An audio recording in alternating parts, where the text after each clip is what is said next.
The courtroom was cold, the air sharp like ice against the skin. Cameras sat on tall black tripods, blinking red, recording every second. The sound of heels echoed as Judge Judy stepped into the room. She moved with purpose, robe sweeping behind her, face unreadable. Everyone stood, then sat as she gave the signal. But one man stood out from the rest, not because of noise or motion, but because of stillness. Keanu Reeves sat silently in the witness box, hands folded on his lap, his eyes steady, calm like a deep forest before a storm. She turned toward him with narrowed eyes and an edge to her voice that could cut stone.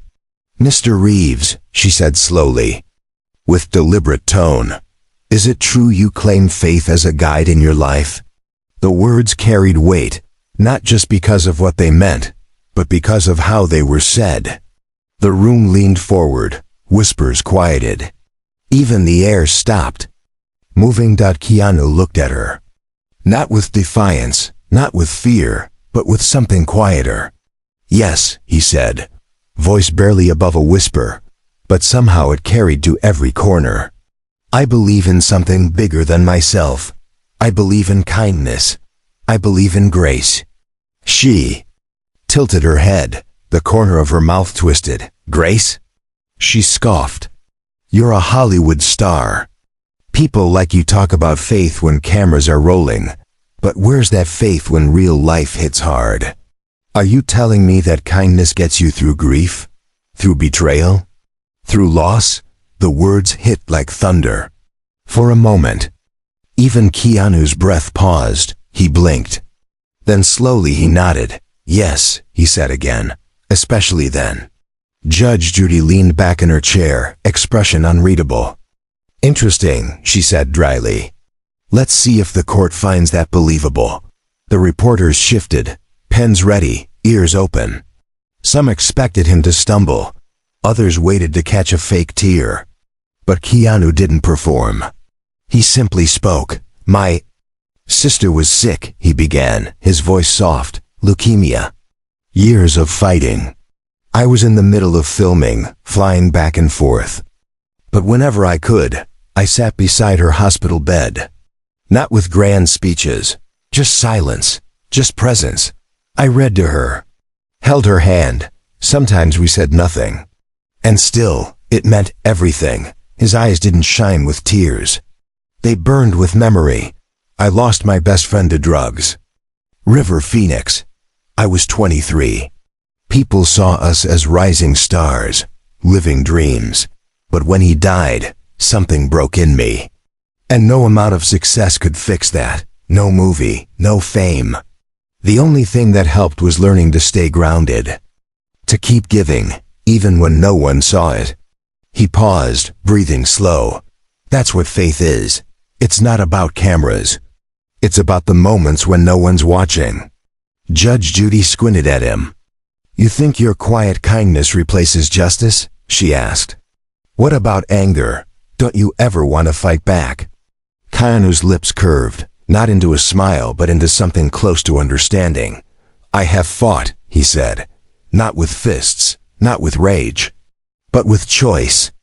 Choosing to stay soft when the world told me to go hard. Choosing to forgive when bitterness felt easier." A woman in the jury box blinked fast, wiping her eyes before anyone saw. The judge tapped her pen. "Some would say that's weakness." Keanu met her gaze. Maybe. Or maybe it's strength that doesn't need to shout. The courtroom shifted again. Something invisible moved through the air, an energy, quiet but powerful. The kind that doesn't crash like waves, but moves like deep water, pulling hearts without noise. Then something unexpected happened. A young man in the back row stood up. He wore a simple suit, nothing fancy. His voice shook, but he spoke anyway. "Your Honor," he said, "I know this isn't protocol, but I need to speak."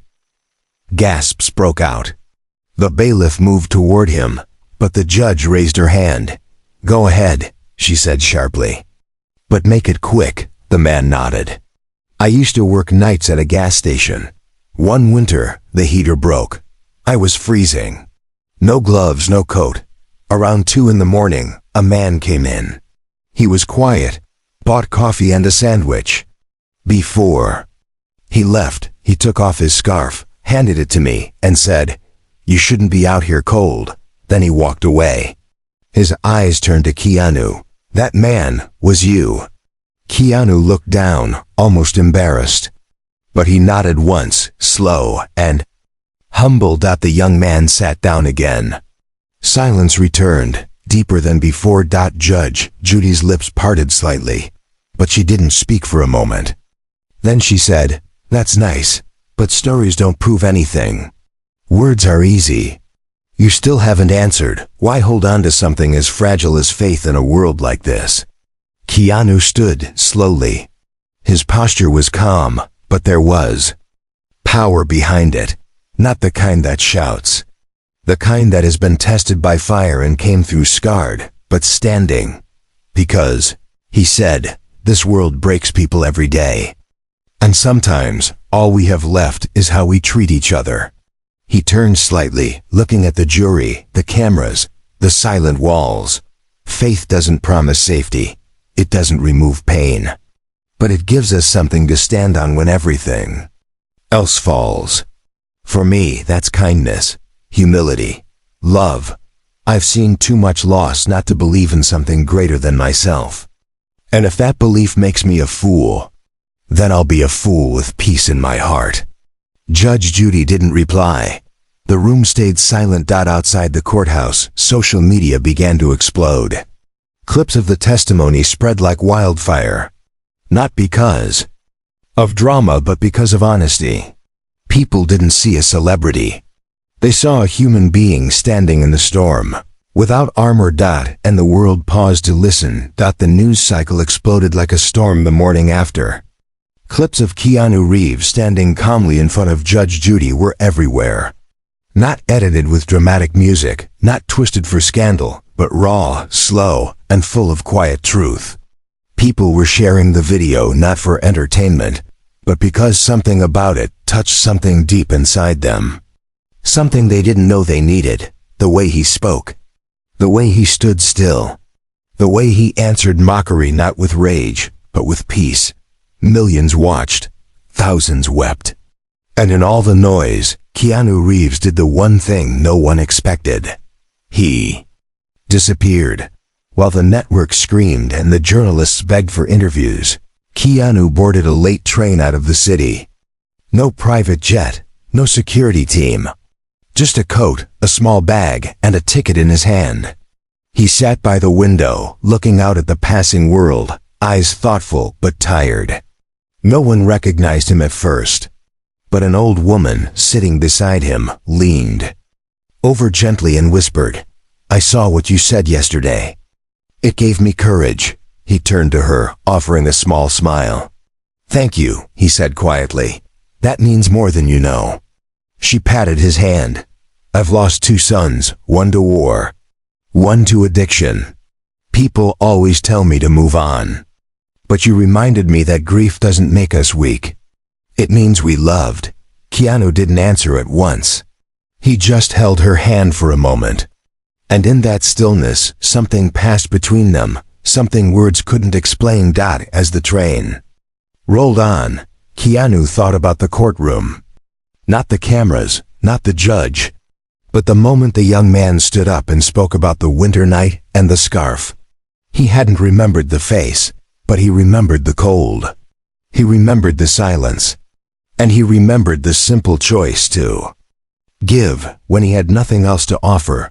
His thoughts were broken when his phone buzzed. It was a message from his friend Jonas, a cameraman who had worked with him on a documentary about veterans. The message was short. "She's getting death threats, not from fans. From people who hated what you said." Keanu stared at the screen. His heart sank. He knew who Jonas meant. Judge Judy. He hadn't wanted this. He never wished her harm. They had stood on opposite sides in that courtroom, but that was supposed to be the end of it. But now, strangers were turning his words into weapons. They were using his calm as an excuse for anger, his peace as a reason for war. He took a deep breath, leaning his head back against the seat. This is not what faith is, he whispered to himself, when he arrived in the small coastal town where he often escaped to write and think. He didn't go to a hotel. Instead, he walked down a quiet road until he reached a modest one-story house with peeling paint and a wide porch. He knocked twice. The door opened. "Keanu?" An older man stood in the doorway, blinking in surprise. "What are you doing here?" "Hey Frank," Keanu said, offering a tired smile. "Can I stay for a few days?" Frank nodded without a word and stepped aside. The two men had been friends for years, bonded over old motorcycles and long talks about philosophy. Frank had once been a Marine, tough on the outside, but full of quiet wisdom inside.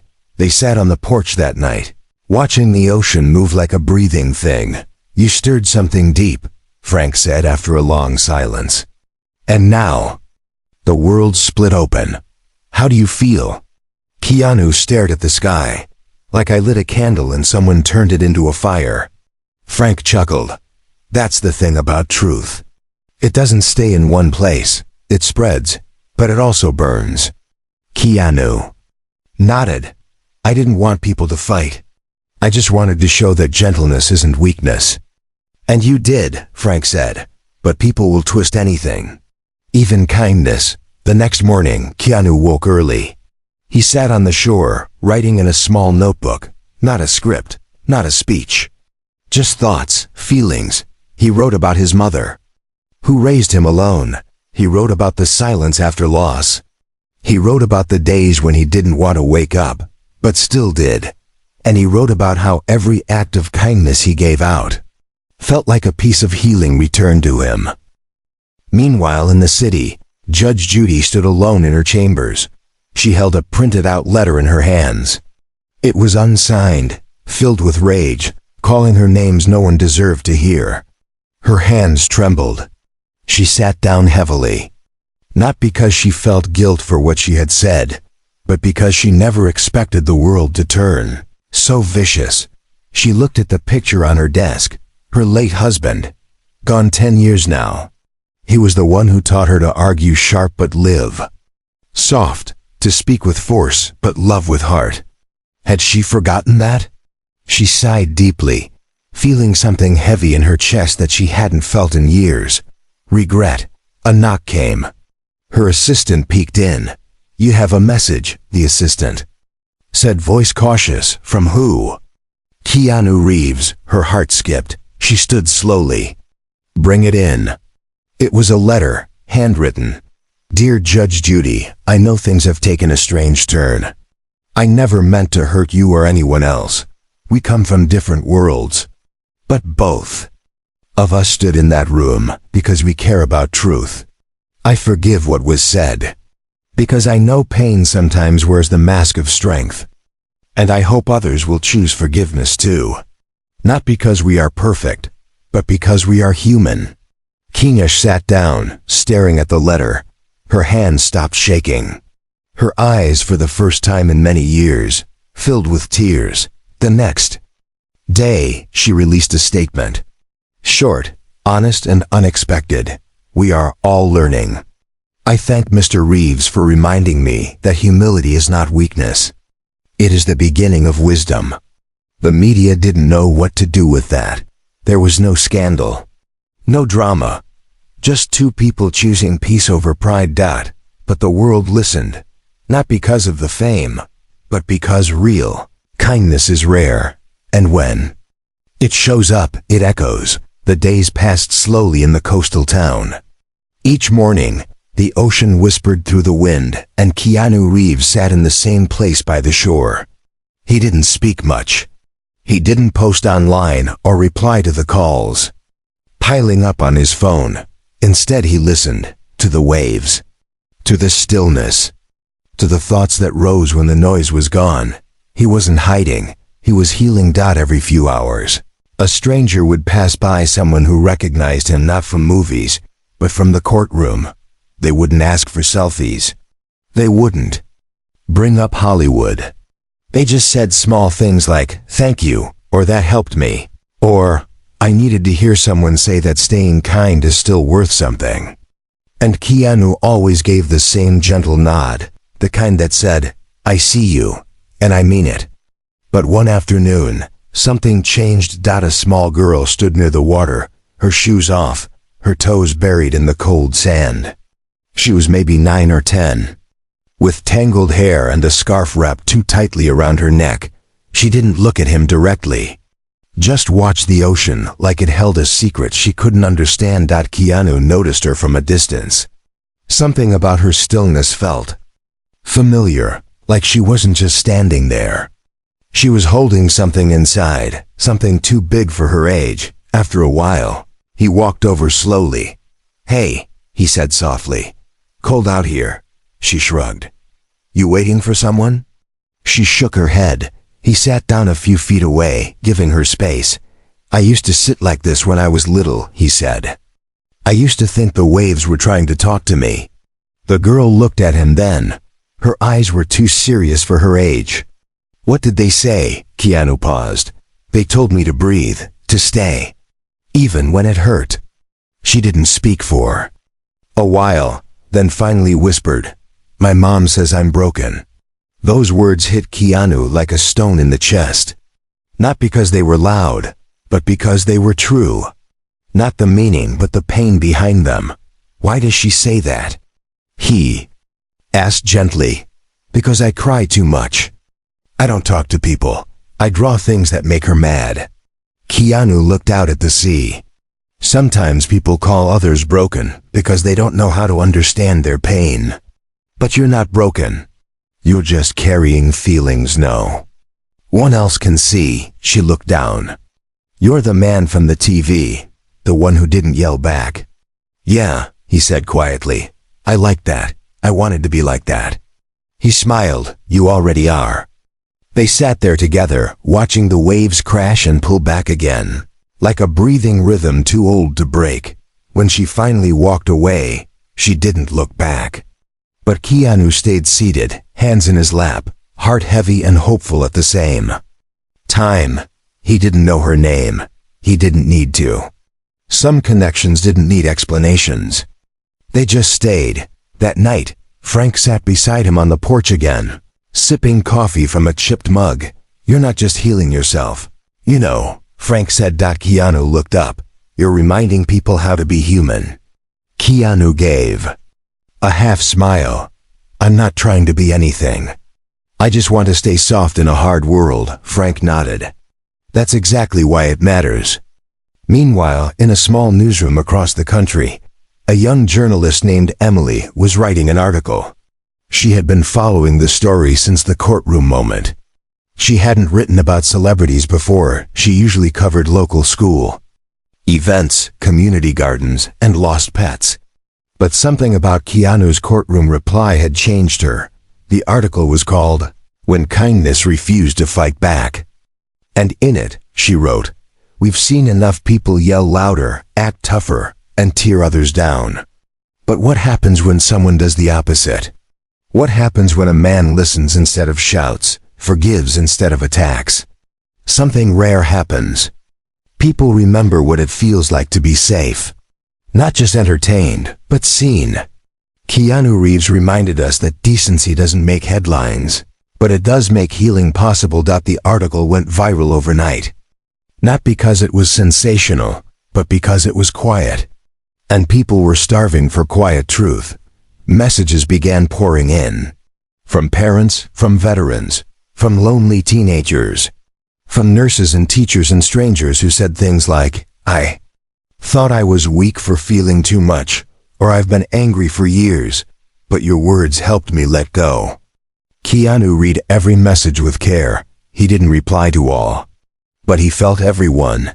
Then one evening, he received a call from someone he hadn't heard from in years. A woman named Sophia. She had been his acting coach long ago, when he was just a teenager learning how to express pain without words. Her voice was older now, slower, but kind. Keanu, she said, I saw what you did. I heard how you spoke, and I need to tell you, I'm proud, not because you were brave, but because You were kind when no one expected you to be. He closed his eyes, memories flooded in, old scripts. Late-night rehearsals. The way she used to tell him, truth isn't loud, it's honest. Thank you, he whispered. You taught me how. The story had become more than a moment. It had become a mirror. People weren't talking about Keanu Reeves, the movie star, anymore. They were talking about the quiet man who reminded them it's okay to cry, to forgive, to care, to sit beside a child in silence, to send a letter of peace to someone who mocked you, and somehow, the world felt just a little softer. The sky over the coastal town was painted with soft gray clouds. The air was heavy with mist, but not cold. It was the kind of weather that made the world quiet, like everything had paused to reflect. Keanu Reeves sat again near the ocean, notebook open on his lap. The pages were filled with scattered words. Thoughts, sketches of memories, bits of pain that had no shape until he wrote them. He didn't write for anyone else. He never had. Writing had always been his way of breathing through storms. As a boy, he wrote when he felt alone. After losing his daughter, he wrote poems he never showed. When his best friend died, he wrote letters he never sent. The page never judged, it just listened. He wrote now about the little girl with the too tight scarf. How her words echoed inside him like an old bell, still ringing long after the moment had passed. He wondered how many others out there had been called broken just because they felt too deeply. How many sat alone, trying to be quiet when their hearts were screaming. As he scribbled on the page, Frank walked over with 2 steaming mugs of tea and a folded newspaper under his arm. You're on the front page again, Frank said, holding out the paper. Keanu smiled quietly. Am I being arrested yet? Frank laughed. Not yet. But it's starting to grow. Keanu took the paper and glanced at the headline. A movement without a name. The world follows Keanu's quiet. Lady blinked, unsure what that meant. Frank sat beside him. People started doing small acts of kindness and tagging them online. Reeves Ripple, they call it. Some leave kind notes on park benches. Others buy coffee for strangers. Some just sit with people who are crying. It's spreading. Not as a trend, but as a whisper. Keanu's brow furrowed. I never asked for that. Exactly, Frank said. And that's why it's real. In the cities far from that quiet coast, something unexpected was happening. It started small. A homeless man found a blanket on his usual bench with a note. Stay warm, you matter. He smiled for the first time in days. In a hospital waiting room, a nurse found a handwritten letter tucked into a flower vase. It read, Thank you for your heart. Your kindness is saving more lives than you know. She kept it in her pocket for the rest of her shift.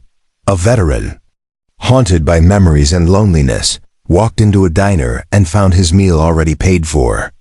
The receipt simply said, Thank you for your strength. From someone who still believes in peace.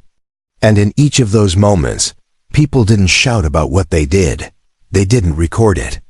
They just passed it on. The kindness Jane had begun. Meanwhile, in a small apartment above a grocery store, Emily, the journalist who had written the article, was overwhelmed by emails.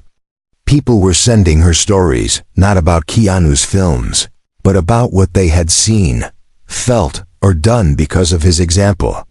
One woman wrote, My daughter was bullied in school. She thought being quiet made her weak. Then she watched your interview of him, she said, Maybe I'm not weak, maybe I'm kind. Thank you for that. Emily read each word slowly, tears falling onto her keyboard. She hadn't expected this. She had simply written the truth. And now the truth had grown roots.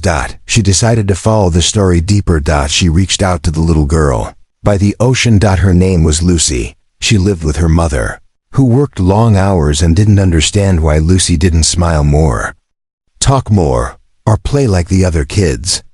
Lucy had learned to stay silent, to make herself small. But after sitting by the ocean with Keanu, she drew a picture. It was simple. A wave, a star, and a man with sad eyes and kind hands. Emily met Lucy and saw the drawing. "Why did you draw this?" she asked gently. Lucy answered, "Because he made me feel like I was okay." Emily wrote a follow-up story about Lucy and how one moment of presence could change a heart. She called it, "The Man Who Made Silence Feel Safe." The article traveled farther than she imagined. Teachers began printing it out and sharing it in class. Therapists used it with children learning to trust. Soldiers read it during recovery. The world didn't need louder voices, it needed truer ones. Back in the coastal town, Keanu kept to his rhythm. He would walk the same path each day, sip tea with Frank, and return to his notebook. He had no idea that his small circle had become a map for millions. He just wanted to live gently. But one evening, as the sun began to fall, Frank approached with a quiet urgency. "You should see this," he said. He handed Keanu a phone, playing a video. It was an elderly woman standing outside her home, holding a sign that said, "Thank you for showing the world that kindness is strength." Behind her were neighbors. Behind them, more people, each holding signs with messages of peace, hope, forgiveness, and love. Keanu blinked, his throat tight. The camera panned to show cities around the world. Strangers were gathering not to protest, not to scream, but to sit together in silence, to share stories, to light candles, to forgive enemies, to offer meals, to hold hands across generations. And at the center of it all, one unspoken idea: gentleness is power. Frank looked at Keanu. "This isn't a trend anymore. It's a reminder the world forgot it needed." Keanu nodded slowly. Not as a man proud of a movement, but as someone deeply humbled by how far kindness could travel. He whispered, "I just wanted people to feel less alone." Frank smiled. "You did." And somewhere in that moment, as stars began to bloom above the ocean, a quiet peace settled over them both. Because sometimes, the smallest ripples make the loudest echoes. The ocean roared louder that night, not with anger but with weight. Heavy clouds dragged across the sky like bruises, and the wind pulled at the trees around Frank's little house. Keanu sat by the window, candlelight flickering behind him, notebook open but untouched. He wasn't writing, not tonight. Not with the way his heart felt a slow, aching drumbeat that he couldn't quiet. All around the world, people were calling his name, not like a celebrity, not like a fan, but like a symbol. They were lighting candles, whispering prayers, performing quiet kindness in alleys, hospitals, playgrounds, and prisons.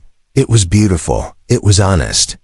But it was also too much, because deep inside, Keanu didn't feel like a symbol. He felt like a man still healing from wounds the world didn't see. He closed the notebook and looked up at Frank, who sat in the armchair nearby, quietly sipping tea. "Do you ever feel like you're not ready for what people want from you?" Keanu asked. Frank didn't answer right away. He stirred the tea with his spoon, listening to the storm outside. Then he said, "Every day since the war."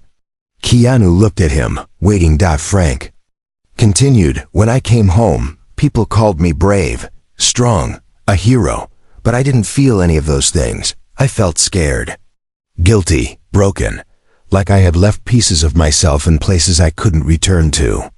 They praised me for surviving, but they didn't see what survival cost." Keanu nodded slowly, the words settling deep. "I'm proud of what's happening," he said quietly. "But I didn't plan any of it. I didn't start it. I just said what was true for me. And that's why it worked," Frank said. "People don't need perfection. They need permission to feel." Keanu stood and walked to the porch. The rain had started, gentle but steady, soaking the wood and softening the air. He breathed in the scent of wet earth, of salt, of change. Something inside him shifted. For days, he had been receiving letters, thousands, some handwritten, some digital, some folded into packages with drawings, photos, tokens of thanks. And he had read so many of them. But one arrived today that stopped him cold. It was from a man in prison. The handwriting was rough, pressed hard into the paper. I saw your speech. I haven't cried in 15 years. I hurt people. I've done things I can't undo. But after watching you, I talked to someone for the first time in years. I told my cellmate I was sorry. I know I'll never leave here. But for once, I felt like a person again. Thank you. Keanu held that letter now, the rain tapping around him, his heart heavier than ever. Because he realized something, his words had become seeds. In people, were planting them in places he would never see. But with that realization came fear. What if he failed now? What if the world saw him as something he couldn't keep being? He looked up at the sky, letting the rain touch his face, letting the wind move through his hair. And he whispered something so soft it barely left his lips. I'm just a man. But even as he said it, he remembered something. Something his mother told him when he was young, when they had no money, when she worked 3 jobs to keep them going. She said, you don't have to be more than human. Just don't be less. That night, Keanu didn't sleep much. Instead, he pulled out every letter he had received. Not to read them again, but to answer. He wrote back, slowly, by hand, not all of them, but the ones he felt he needed to. To the prisoner, he wrote, you are still a person, and people can change, not for others, but for themselves. Thank you for being brave enough to feel again. To Lucy, the little girl with the tight scarf, your voice matters. Keep drawing. Keep crying when you need to. Feelings aren't flaws. They're maps. They show us where healing is waiting. To Judge Judy, your words made me pause. And that pause taught me something. So thank you, not for the argument, but for the mirror. And finally, to a letter with no name, written on torn notebook paper that simply said, how do you stay soft in a world like this? He wrote, I don't always. Sometimes I harden, sometimes I run. But then I sit by the ocean, and I remember that waves never stop, and kindness, like waves, always returns. Even if it takes time. The next day, something happened that no one could predict. The United Nations sent a message. They had watched the global shift, acts of kindness flooding streets, social platforms, schools, and conflict zones. They invited Keanu to speak, not as a celebrity, but as a voice for something they didn't know how to name. He turned it down. Instead, he sent them a recorded message. In it, he said, I'm not a leader. I'm not perfect. I'm not wise. But I've learned that when you treat people with dignity, they remember, not because you fixed them, but because you made space for them to be human. I hope we can keep making that space. Not just for those we love, but for those we don't understand yet. That message aired globally. And people listened, not with applause, but with stillness. And somewhere in that stillness, something quiet but powerful began to grow. Not a trend. Not a movement. But a way of remembering what being human really meant. The sky had cleared the next morning. Not all at once, but in soft, slow waves, like the clouds themselves had grown tired of hiding the light. Keanu Reeves sat on the porch of Frank's house, coffee in hand, watching sunlight reach the edge of the ocean like fingers touching something sacred. The world had changed since that courtroom moment. But more than the world, something inside him had shifted. And for the first time in a long while, that shift felt gentle. He had not set out to lead anything. He had not stood up to make a statement. He had simply spoken from a place inside himself he thought no one cared to see. But people had seen, and they had responded not with noise or drama, but with soft actions, steady kindness, shared silence, and healing words passed like gifts between strangers. As he sipped his coffee, his phone buzzed again. This time, it was a call from Lucy's mother. Her voice was unsure, nervous. Mr. Reeves, I hope this is okay. I just wanted to say thank you. Keanu's voice was warm. You don't have to thank me. No, I do, she said. You see, I never understood Lucy. I thought something was wrong with her. She was quiet, withdrawn. I thought if she changed, life would get easier. But after she met you, she didn't change. I did. I started listening instead of correcting. I sat with her one night and just let her draw. She showed me a picture of you and her and the waves, and it was the first time I really saw her. And she smiled. Not for me, just for herself. Keanu's throat tightened. Thank you for telling me that. I used to want her to be strong, the woman whispered. Now I understand she already is, just in a softer way. They spoke for a few more minutes. Not as strangers, but as people who had each learned something from pain, from love, from silence. After the call, Keanu sat for a long time. The sun was climbing higher now, the ocean glittering like it held 1,000 tiny stars beneath the surface. And with every breath, he felt something leave him. Not a loss, a release. The kind that comes after you've carried something too long.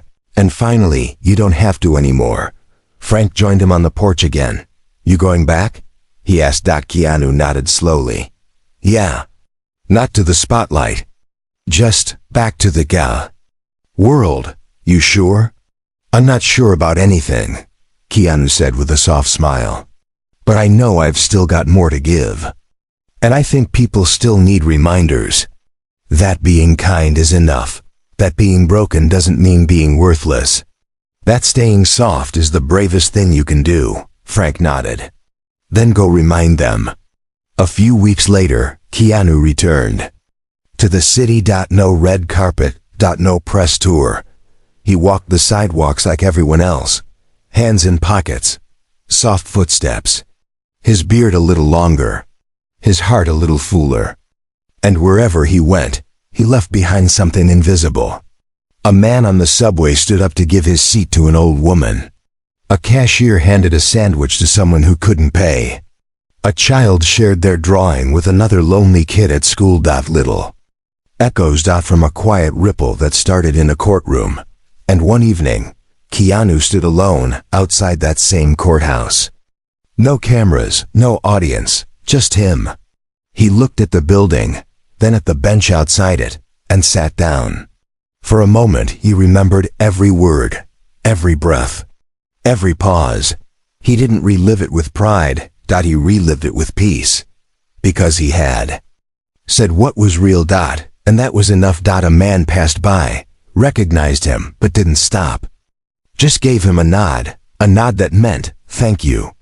Keanu returned it with a small smile, and when the streetlights flickered on, and the night grew quiet, he stood up and walked away, not to escape, not to hide, but to live, because in the end, that was all he had ever wanted, not to be famous, not to be followed, but to be human, honest, soft, imperfect, kind, and somewhere out there, someone else would pick up that torch, not to carry his name, but to carry the light.